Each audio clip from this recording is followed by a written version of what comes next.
Animal Crossing: New Horizons, the latest game in the over 20-year-old franchise, and the most heavily argued about. Growing up, I was an Animal Crossing kid. I played the original game for a little while on GameCube, but I never really got that deep into it. I spent a damn good amount of time on City Folk and Wild World when I was little, and switched to New Leaf when I got my 2DS on my 10th birthday.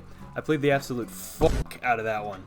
All that being said, I was completely stoked when I heard about the upcoming Switch title. The HD graphics, well, HD for the Switch, the new features, etc. And 6 years after getting New Leaf for my 10th birthday, I got New Horizons on my 16th. And holy crap did I have a good time. The HD graphics, the new features, etc. But after playing it for a good couple years now and having 2 runs in, how do I feel about the game? Is it a good sequel? Do I love it as much as the other games? Let's get into it.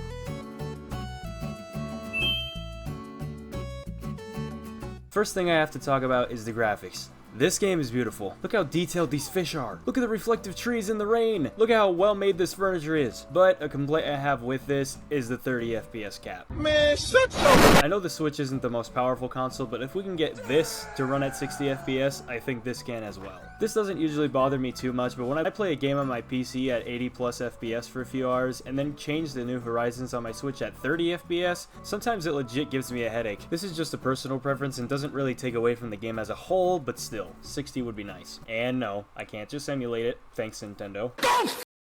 At least it's not running at 15 like Wild World did. Another thing I like about this game is the new versions of the stores and museum. I like the new look of the little Nook store. I love the cabinet in the back with all the wallpapers, flowers, and tools. It was neat seeing them all laid out on display in the older games, but it's a change I'm honestly okay with. The Able Sisters store now has a changing room where you can look at even more clothes to buy and try it all on at once. Now onto the museum, which they also did a fantastic job with. All the exhibits look stunning, especially the bug exhibit. My museum is a bit empty though, more on that later. It's a nice upgrade from the last game, but I do miss the museum store that allowed you to buy silver tools and whatnot, and Celeste allowing you to map stars in the sky. A complaint some have about all the stores is how there isn't any city or shopping district like they had in the other games. Personally, I don't mind this too much. I like being able to have all the stores on my island wherever I want them to be. What I do mind though is like half the stores are missing, and the villagers that ran them are either being replaced by just showing up in front of town hall, or they just don't show up in your town at all. Man, I miss getting hit in the head by a bucket, damn it! Next we have the tropical island. It's made its return from New Leaf, but this time the islands are larger and you get a different one every time you go. They're really useful for gathering more materials if your island is already farmed for the day. I like that the islands are still here at all, but I have a ton of complaints about them in New Horizons. Firstly, there are no more minigames.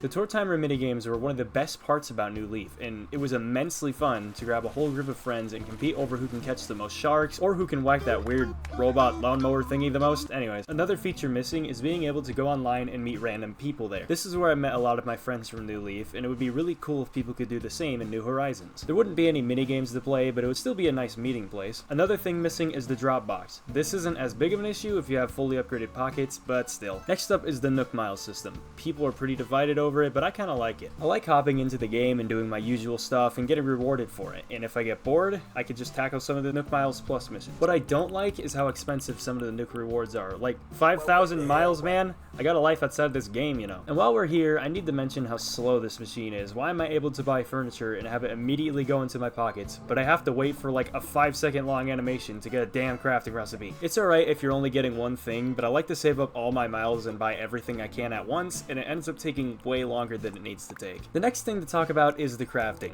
Once again, people are pretty divided. I like the ability to craft furniture and customize it. It provides some individuality into the furniture and a sense of accomplishment when it's all laid out in your house. I also like being able to craft tools. What I don't like is the stupid durability system! Okay, for the slingshots and axes, that makes sense. They're gonna break. But how the f does a bug net break from me catching a butterfly? How does a water can break from watering? How does my fishing rod hold together when I catch a goddamn whale shark, but the same rod shatters into dust when I catch a bluegill? Half of the crafting system is cool and makes sense, while the other half, durability, is just not it. Forgot to add this in the script, but holy crap, add bulk crafting. Next on the list is the multiplayer. I already talked about it a bit with the Tropical Island, but there's a bit more to get into. Nah, I'm joking. I barely play this game in multiplayer because I have like 4 friends and only one has this game. Flash round of stuff I like. Balloons drop cool shit now and not just balloon furniture. I can get fit chains inside of my mini fridge. Shooting stars. Being able to heavily customize your avatar. Farming and cooking, which I've barely used other than the pumpkins, but it's still cool. Rugs. Money trees are easy to make again. Front flip.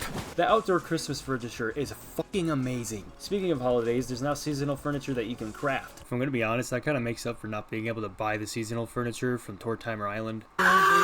Flash round of things I don't like. Suckerfish. Why the hell do they exist? Why don't silver tools exist? It would have been easy to make a rare silver nugget that drops out of rocks and can upgrade sturdy tools. Why do the new meals do the exact same thing fruit does? Why not give us power-ups or something from meals to give us a reason to cook other than decoration? Which is why I've avoided this feature. Why doesn't the game support cloud backups? I had to start over with this island because my old world was on my Switch Lite that had its battery shit out. Off script, but yeah, that happened. I got a PS5 for Christmas, didn't touch my Switch Lite for over a year.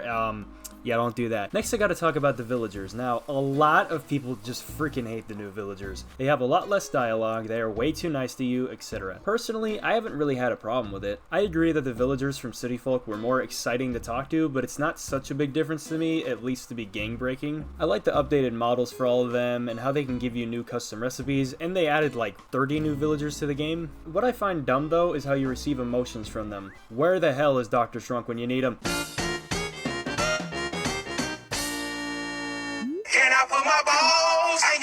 Next on the list is terraforming and placing items outside. I skipped Pocket Camp, so placing items outside was revolutionary for me. Being able to build and destroy water, pathways, and land is probably the coolest new feature. Before, we had to make a design that looked like a pathway and then slowly spread the design along the ground until we had what we wanted. It took hours. With all the new customization, you can truly make your island look as unique and amazing as you wish. But there are a couple of huge issues with that I and a lot of other people have came across. Once you finish building your dream island, then what? After you're done getting all the materials, all the furniture, after kicking out the ugly villagers, what is there left? It's the same feeling you get in Minecraft when you have an awesome survival world going, but then you've done everything the game has to offer. Not everyone runs into this creative block. Some people just go on to revamp their island and make new amazing creations, but many, me included, don't want to spend all their free time doing that.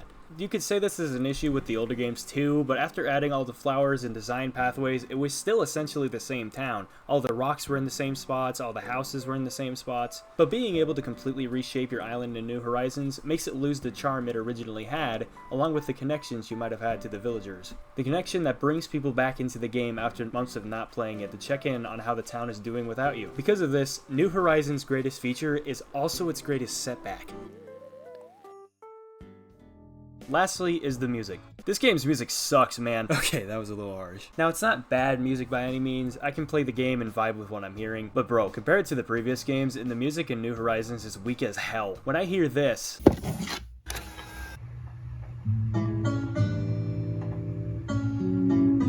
I think of being a little kid, coming home from being a dumbass in elementary school, and settling down with my siblings to just chill out. When I hear this,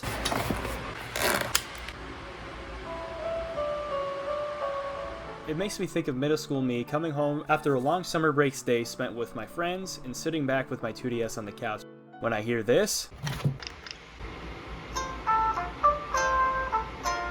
there's nothing. Okay, this might not be New Horizons' fault in this case. My life stopped being interesting when I was like 15, but you get my point. Almost every track from City Folk and New Leaf is memorable to me, with different moods to match every hour of the game.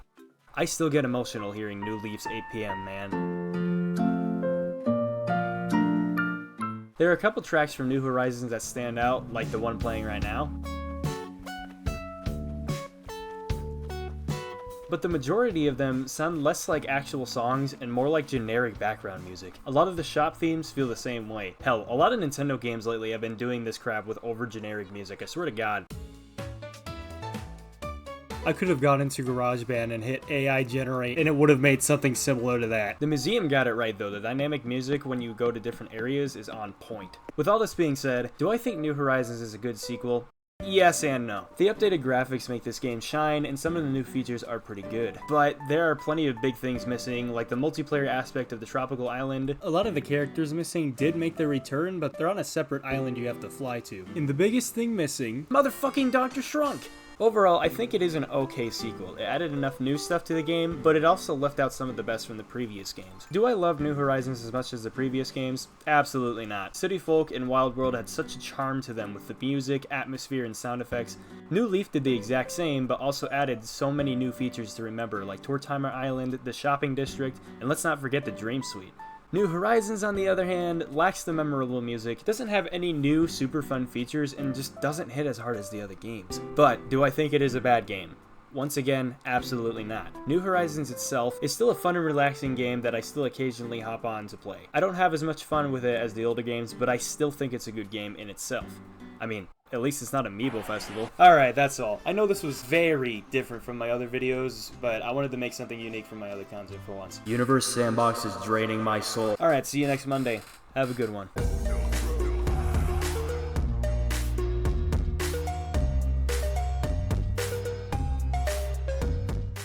Dude, the game does have cloud backups. It's right there. You just talk to Tom Nook. You just back it up there.